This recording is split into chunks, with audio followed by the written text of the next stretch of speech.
अस्सलाम वालेकुम नाज़रीन, प्रोग्राम सवाल के साथ मैं हूं आपका मेज़बान एहसन ज़िया। नाज़रीन, हुकूमत का दावा है कि मुल्क की जो मईशत है वो डगर पर वापस आ चुकी है और उसने अपना सफ़र दुरुस्त सिमत में जो है वो इख्तियार कर लिया है।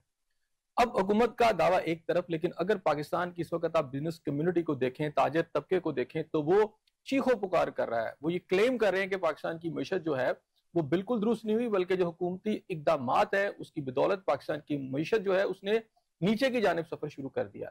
अवाम की तरफ देखें तो अवाम भी आंखों फुगा कर रहे हैं। वो कह रहे हैं कि महंगाई से उनकी जो जिंदगी है वो अजीरन हो चुकी है। अब सही और दुरुस्त बात क्या है, आज हम इस पर बात करेंगे। और इसके अलावा जो मौजूआत जो हैं जो हमारे इस वक्त जेर बहस आएंगे, उसमें एक तो यह है कि जमशेद दस्ती साहब जो हैं उनकी असनाद जो हैं वो जाली साबित हुई। इलेक्शन कमीशन ने उन्हें नाहल कर दिया है बतौर MNA, और वो इस वक्त कौमी असम्बली की जो नशिस्त है जो कि PTI की जानिब से इस वक्त वो उसके मेंबर थे, वो खत्म हो चुकी है। लेकिन सवाल यहाँ ये पैदा होता है कि खाली जमशेद दस्ती साहब भी जाली सनाद के सिर्फ जिम्मेदार हैं कि पाकिस्तान के अंदर इस वक्त ब्यूरोक्रेसी के अंदर, पाकिस्तान के अंदर पॉलिटिशियन की अगर मैं बात करूं, और एक बहुत बड़ा तबका जो इस वक्त आप अरबाब इख्तियार जिनको कहते हैं, उनके भी कागजात, उनकी असनाद चेक करने की जरूरत है। रहीम, जो इस वक्त और जो बड़ी खबरें हैं वो यह है कि पंजाब असम्बली के अंदर इस वक्त अपोजिशन को जो डिस्क्वालीफाई होने की तरफ जा रहे थे, वो अमल रुक गया है और उन्हें मौका दे दिया गया है कि वो सेनेट के जो इलेक्शन होने जा रहे हैं उसमें अपना वोट भी कास्ट करेंगे, और उनका जो सिलसिला है मुतली का वो भी जो अमल है उसे रोक दिया गया है। क्या ये जो सारा अमल रोका गया है इसमें हम ये समझे कि पाकिस्तान तरीके इंसाफ के जो लोग हैं, बेसिकली तो सुन्नी इत्तेहाद काउंसिल है, क्या उन्होंने वो सब ड्यू हो चुके हैं हुकूमत के सामने? क्या उन्होंने हार मान ली है? हुकूमत का जो मुतालबा था, स्पीकर पंजाब असम्बली का जो डिमांड थी उनकी कि जनाब ये जो हैं जितने भी मेंबरान हैं जो PTI के खुद को कहते हैं, ये एक सर्टन पैराए के अंदर तो एहतजाज कर सकते हैं, लेकिन जिस तरह का एहतजाज ये करते रहे हैं, इनका जो पैटर्न है इससे इन्हें बाज आना पड़ेगा। तो क्या हार मान लिया है पाकिस्तान तरीके इंसाफ के लोगों ने या सुन्नी इत्तेहाद के काउंसिल के जो मेंबरान हैं उन्होंने? और इसके अलावा रेहाम खान ने जी अपनी एक नई सियासी जमात बनाने का ऐलान कर दिया है।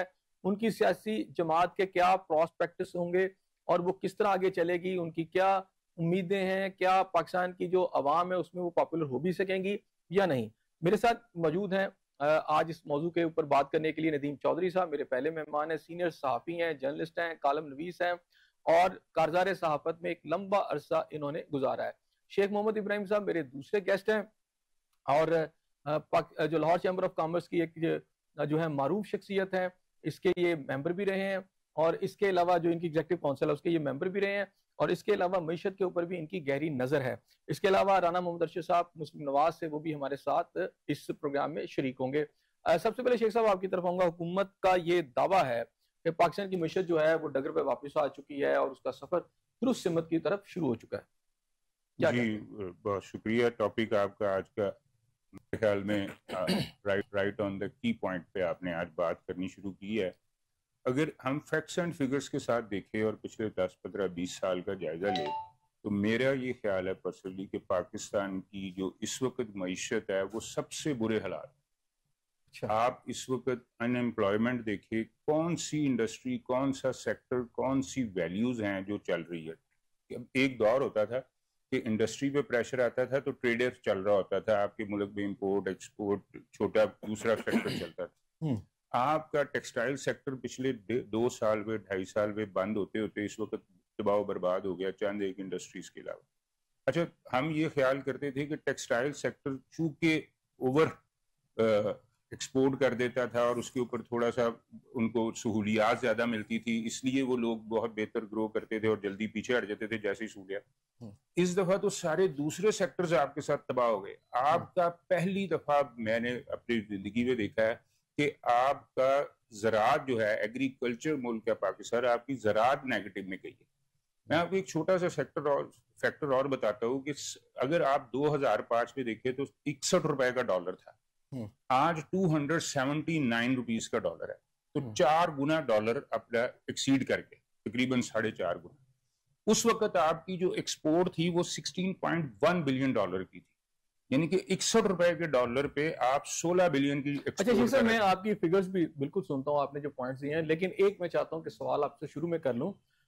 इस बजट के अंदर और इसके बाद जो हुकूमत ने जो पॉलिसीज इख्तियार की हैं, उसमें ये कहा जा रहा है कि चूंकि कम्युनिटी के ऊपर जो खासतौर पर ताजिक कम्युनिटी है या आपकी जो इंडस्ट्रियलिस्ट है उन पर टैक्सेस चूंकि लगाए हैं, तो अंडर इनवाइस करते थे, टैक्स चोरी करते थे, तो इनका जो शोर शराबा इस वजह से है कि चूंकि हुकूमत ने पकड़ इन पर सख्त कर ली है।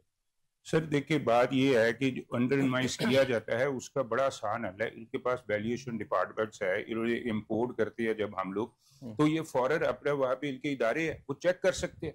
आजकल दुनिया की हर चीज आप नेट पे कंप्यूटर पे पड़ी हुई मिलती है। दुनिया की कंपनीज अपने रेट्स, अब तो दुनिया वैसे सिस्टम पे ही नहीं है। अब ये चीजें नहीं रही हुई कि जी आप क्या करते हैं, कितनी चोरी कर रहे हैं, कैसे। दुनिया हर एक चीज अब शफाफियत की तरफ चली गई है। चाइना जैसे मुल्क पे जब आप जाके माल खरीदते हैं वो आपको कम करते हैं, अंडर इनवाइस करते हैं, तो ये चाइना के साथ एग्रीमेंट्स ऐसे करे कि जो आपकी अंडर इनवाइसिंग रोके, दूसरी दुनिया नहीं करती। आप खुद रास्ते देते हैं। देखिए, इसमें फिर एक बात है, जब तक हम अपनी जो मैं ये कहता हूँ कि चौकीदार अगर चौकीदारी ठीक नहीं करेगा, वो किसी भी जगह पे बैठा हो, आपका मेरे ऑफिस का डिपार्टमेंट्स का अगर फाइनेंस डिपार्टमेंट्स वाला, अकाउंट्स वाला अपना बैलेंस और चेक नहीं रखेगा, तो सेल्स वाला तो माल मार्केट में फेंकता रहेगा ना। एक का रोल खराब हो गया तो वो क्रेडिट चेक ही नहीं करेगा। इसी तरह से जिसका जो रोल है, कस्टम्स है, एक्साइज है, जो जो रूल्स है उनको सही करे। आपकी इकोनॉमी छोटी हो रही है। देखिए, इसकी सबसे बड़ी वजह क्या है? आपकी तरह सिर्फ एक सेकंड में एक छोटी सी बात पूरी कर दूं। आपकी इकोनॉमी छोटी हो रही है, इसका सबको पता है, लेकिन आप दूसरी तरफ टैक्स के अदाब बढ़ा रहे हैं। वो आप निचोड़ने की कोशिश करते हैं, उसके पास जिसके पास वसाइल नहीं है वो अब निचोड़ नहीं सकता, तो वो भी तो रास्ता ढूंढेगा ना आपको पैसा देने के लिए। हो गया आप साहब तो मजबूर करते हैं। साहब ने कहा कि इकोनॉमी जो है वो श्रिंक हो रही है और टैक्सेस का जो नेटवर्क है वो बड़ा किया जा रहा है। अब मुझे ये बताएं कि अगर गवर्नमेंट ये कहती है कि जनाब ये थ्रू बैंक्स के ये ट्रांजेक्शन करें ताकि पता चले अंडर इनवाइसिंग है या वो हवाला और हुंडी का सारा मामला है वो सारा सामने आ जाए, तो इसमें क्या खराबी है? बहुत शुक्रिया एहसन ज़िया साहब। बड़ी खूबसूरत बातें हैं।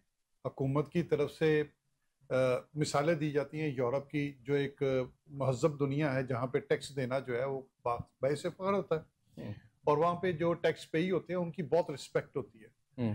लेकिन पाकिस्तान में टैक्स का वो कल्चर परवान ही नहीं चला। उसकी बहुत सी वजूहात हैं। उसमें मैनेजमेंट फेलियर हैं, टैक्स पेई को सहूलतें ना देना है, और इस वजह से जो टैक्स पेई हैं वो उनको टैक्स पे करप्शन जो है वो कितना एलिमेंट है दोनों साइड में।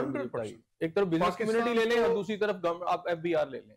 इसको अगर करप्शन की बात करूंगा, पाकिस्तान के बारे में एक तासर है कि पाकिस्तान के अंदर करप्शन किए बगैर को कारोबार चल ही नहीं सकता। ठीक। और पाकिस्तान के अंदर अगर ईमानदारी के साथ आप काम करना चाहेंगे तो ये सिस्टम आपको उठा के बाहर फेंक देता है। इसलिए नए इन्वेस्टर जो होते हैं वो पाकिस्तान के अंदर नहीं आते, बल्कि वो उन सेक्टर्स में इन्वेस्टमेंट करते हैं जहां पे 1 रुपए से 10 रुपए बनते हैं, और उसमें शेयरिंग होती है, डीलें होती हैं, सौदेबाजी होती है, और वो पब्लिक से हिडन रखी जाती है।